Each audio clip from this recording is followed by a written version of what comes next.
প্রিয় শিক্ষার্থী বন্ধুরা, আমন্ত্রণ জানাচ্ছি তোমাদেরকে জামানস একাডেমির পক্ষ থেকে। আমি মোহাম্মদ কামরুজ্জামান।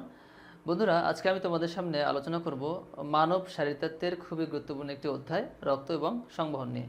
বন্ধুরা, প্রথমে আমরা দেখব সংবহন বলতে কী বোঝায় এবং পরবর্তীতে রক্ত নিয়ে আলোচনা করব। বন্ধুরা, তোমরা নিশ্চয়ই জানো আমাদের দেহে অসংখ্য সজীব কোষ রয়েছে, অর্থাৎ আমাদের দেহ অসংখ্য সজীব কোষের সমন্বয়ে গঠিত। আমাদের এই যে সজীব কোষগুলি রয়েছে, এই সজীব কোষের কিন্তু বৃদ্ধি এবং ক্ষয়পূরণের জন্য বিভিন্ন ধরনের পুষ্টি উপাদানের প্রয়োজন।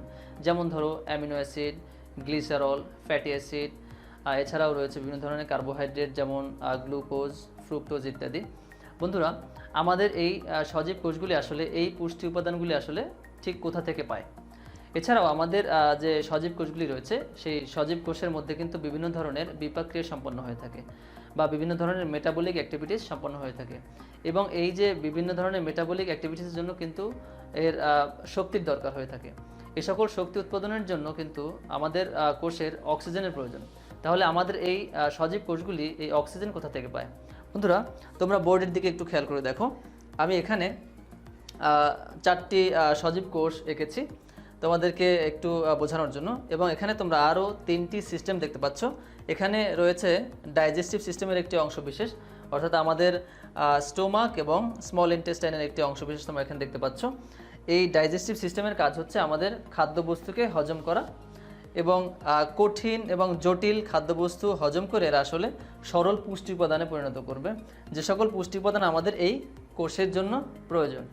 এবং তোমরা এখানে দেখতে পাচ্ছ আমাদের লাং বা ফুসফুস, যেটি হচ্ছে রেসপাইরেটরি সিস্টেমের অংশবিশেষ, অর্থাৎ এর কাজ হচ্ছে আমাদের দেহের জন্য যে প্রয়োজনীয় অক্সিজেন রয়েছে সেই অক্সিজেন সাপ্লাই করা, এবং আমাদের দেহের মধ্যে যে বিপাকক্রিয়ার ফলে সৃষ্টি হয় কার্বন ডাইঅক্সাইড, সেই কার্বন ডাইঅক্সাইডকে কিন্তু এলিমিনেট করা অর্থাৎ বহিষ্কার করা হচ্ছে এর কাজ। এরপর তোমরা নিচের দিকে দেখতে পাচ্ছ একটি কিডনি, অর্থাৎ এটি হচ্ছে একটি রেচন অঙ্গ। এর কাজ হচ্ছে আমাদের দেহের মধ্যে যে কোষ রয়েছে সেই কোষে বিপাকক্রিয়ার ফলে যে ধরনের বর্জ্য পদার্থ উৎপাদন হয়, সেই বর্জ্য পদার্থকে কিন্তু বহিষ্কার করা হয় এই যে কিডনি অথবা রেচন অঙ্গ রয়েছে সেই রেচন অঙ্গ দিয়ে। বন্ধুরা, তো একটু আগে আমি বলছিলাম যে আমাদের এই সজীব কোষের জন্য এই বৃদ্ধি এবং এর যে ক্ষয়পূরণের জন্য প্রয়োজন হচ্ছে বিভিন্ন ধরনের পুষ্টি উপাদান, সেগুলি আসলে কোথা থেকে আসে? বন্ধুরা, আমরা যখন কোনো খাবার খাই, সেই খাবারগুলি আসলে আমাদের এই পেট এবং ইন্টেস্টাইনের মধ্যে হজম হয়। হজম হলে সেই যে জটিল খাবারগুলি হজম হয়ে সরল পুষ্টি উপাদানে পরিণত করে। এই পুষ্টি উপাদানগুলি কিন্তু আমাদের এই যে স্মল ইন্টেস্টাইনের মধ্যে যে ভিলাই রয়েছে, এই ভিলাইয়ের দ্বারা শোষিত হয়। এই শোষণকৃত যে পুষ্টি উপাদানগুলি রয়েছে সেগুলি রক্তের মাধ্যমে পরিবাহিত হয়ে আসে আমাদের এই কোষে, অর্থাৎ ব্লাড এই পুষ্টি উপাদানগুলি পরিবহন করে নিয়ে আসে, তাই তো? পরিবহন করে নিয়ে আসে। এখন পুষ্টি উপাদান আমাদের কোষে চলে আসলো, এবং আমাদের কোষে যে শক্তি উৎপাদন করবে তার জন্য যে অক্সিজেন প্রয়োজন সেটি আসলে রক্তের মাধ্যমেই আসবে পরিবাহিত হয়ে এই ফুসফুস থেকে, অর্থাৎ ব্লাড নিয়ে আসবে হচ্ছে অক্সিজেনকে পরিবহন করে কোষে কোষে। আর এখানে নিয়ে আসবে হচ্ছে পুষ্টি উপাদান, লিখলাম আমি এখানে পুষ্টি উপাদান। বন্ধুরা, এই যে পুষ্টি উপাদান তোমরা দেখতে পাচ্ছ, এবং এই অক্সিজেন এই কোষ কী করবে? কাজে লাগিয়ে বিভিন্ন ধরনের মেটাবলিক অ্যাক্টিভিটিস অথবা বিপাকক্রিয়া সম্পন্ন করবে, এবং এই বিপাকক্রিয়া সম্পন্ন করার ফলে কিন্তু এই কোষের মধ্যে বেশ কিছু বর্জ্য পদার্থের উৎপাদন হবে, যেমন হতে পারে অ্যামোনিয়া, ইউরিয়া, ইউরিক অ্যাসিড বা ক্রিয়েটিনিন ইত্যাদি। এই সকল বর্জ্য পদার্থর সাথে সাথে কিন্তু কার্বন ডাইঅক্সাইডও উৎপাদন হয়। তাহলে যে সকল বর্জ্য পদার্থ বা বাই প্রোডাক্ট উৎপন্ন হয়, বাই প্রোডাক্ট এবং সাথে কার্বন ডাইঅক্সাইড।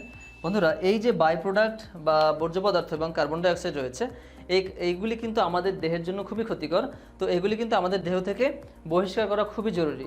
এই জন্য আমাদের ব্লাড করবে কি, এই যে বাই প্রোডাক্টগুলি রয়েছে দেখবা, এই আমাদের এই বাই প্রোডাক্টগুলি ব্লাড নিয়ে আসবে পরিবহন করে কিডনিতে, পরিবহন করে নিয়ে আসবে কিডনিতে ব্লাড, যেন এগুলি কিডনি দ্বারা আমাদের দেহ থেকে বহিষ্কার করা যেতে পারে। এরপরে এই যে কার্বন ডাইঅক্সাইড তোমরা দেখতে পাচ্ছ, এই কার্বন ডাইঅক্সাইড কিন্তু রক্তের মাধ্যমে পরিবাহিত হয়ে যাবে এই ফুসফুসের মধ্যে, এবং সেখান থেকে আমাদের দেহ থেকে বের করে দিবে এটি। তাহলে ব্লাড এটিকে পরিবহন করছে। বন্ধুরা তোমরা দেখতে পাচ্ছ আমাদের কোষের জন্য যে প্রয়োজনীয় পুষ্টি উপাদান এবং অক্সিজেন ছিল তা কিন্তু ব্লাড বা রক্তের মাধ্যমে পরিবাহিত হয়ে আমাদের কোষে কোষে পৌঁছে গিয়েছে এবং আমাদের কোষের মধ্যে যে বর্জ্য পদার্থগুলি ছিল সেই বর্জ্য পদার্থগুলি কিন্তু ব্লাডের মাধ্যমে পরিবাহিত হয়ে গিয়েছে আমাদের কিডনিতে বহিষ্কার করার জন্য। তাহলে এই যে তোমরা দেখতে পাচ্ছ এখানে এই যে পরিবহন প্রক্রিয়াগুলি দেখতে পাচ্ছ, বেশ কয়েকটি পরিবহন প্রক্রিয়া দেখতে পাচ্ছ, এই পরিবহন প্রক্রিয়াগুলির সম্মিলিত যে রূপ তাকেই বলা হয় হচ্ছে সংবহন বা সঞ্চালন বা সার্কুলেশন।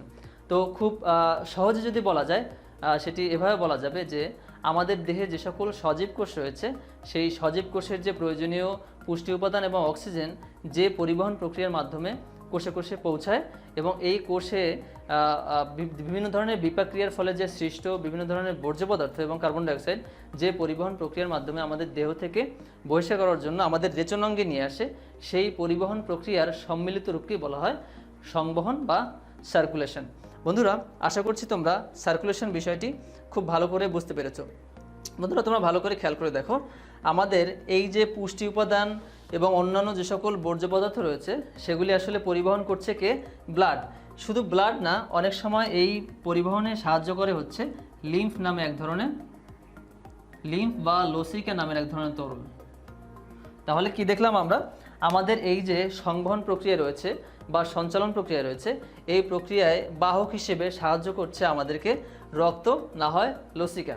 তাহলে আমরা দেখতে পেলাম যে আমাদের সংবহনতন্ত্রে সাহায্য করতেছে রক্ত এবং লসিকা, এবং আমাদের দেহের মধ্যে যে সকল অঙ্গতন্ত্র রয়েছে যারা এই সংবহন প্রক্রিয়ায় সাহায্য করে বা সংবহন প্রক্রিয়ার সাথে জড়িত তাদেরকে বলা হয় হচ্ছে সংবহন তন্ত্র অথবা সার্কুলেটরি সিস্টেম। বন্ধুরা আমি আবার বলছি, অর্থাৎ আমাদের এই যে পরিবহন অথবা সংবহন প্রক্রিয়ার সাথে সংশ্লিষ্ট যে সকল অঙ্গতন্ত্র রয়েছে সেই সকল তন্ত্রকে বলা হয় হচ্ছে সার্কুলেটরি সিস্টেম অথবা সংবহন তন্ত্র। বন্ধুরা দেখো, আমাদের এখানে সংবহনে সাহায্য করতেছে ব্লাড অথবা লিম্ফ। তাহলে এই দুই ধরনের বাহক থাকার কারণে আমাদের সংবহনতন্ত্রও কিন্তু দুইটি ভাবে ভাগ করা হয়ে থাকে, একটি হচ্ছে রক্ত সংবহনতন্ত্র এবং আরেকটি হচ্ছে লসিকা সংবহনতন্ত্র। বন্ধুরা আমরা এখন প্রথমে আলোচনা করব রক্ত সংবহনতন্ত্র নিয়ে এবং পরবর্তীতে আমরা আলোচনা করব হচ্ছে লসিকা তন্ত্র নিয়ে। বন্ধুরা তাহলে চলো আমরা দেখি রক্ত সংবহনতন্ত্রে আসলে কি কি অঙ্গ রয়েছে। বন্ধুরা তোমরা নিশ্চয়ই জানো যে কোনো অঙ্গতন্ত্র আসলে কতগুলি অঙ্গের সমন্বয়ে গঠিত, অর্থাৎ যে কোনো অর্গ্যান সিস্টেম কতগুলি অর্গ্যানের সমন্বয়ে গঠিত। তাহলে আমরা এখন দেখব আমাদের এই যে রক্ত সংবহনতন্ত্রের মধ্যে আসলে কোন কোন অর্গ্যান ইনভলভ রয়েছে। বন্ধুরা চলো তাহলে আমরা একটু দেখি।